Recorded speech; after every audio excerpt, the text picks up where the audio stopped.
So get this. I'm sitting on the patio. I got the hiccups. My youngest daughter walks up to me and she says, "Hey Dad, I can fix your hiccups."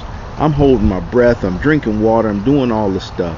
So she turns around and brings me, get this, a glass of water, paper towel, and she says, "Here Dad, drink that and your hiccups will go away."